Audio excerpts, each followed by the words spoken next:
Now we will show you how to replace the water filter. While pushing the arrow mark on the side of the unit, slide the filter cover upward and remove it. Slide the holder knob to the left and release the holder. Then pull up the water filter and remove it. Check to ensure that the old O-rings do not remain on the filter tray, and then push in the replacement filter while paying attention to the installation position.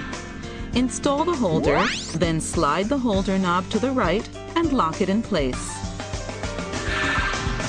When the water filter cover is replaced, the filter history is reset automatically. The LCD will display the main screen.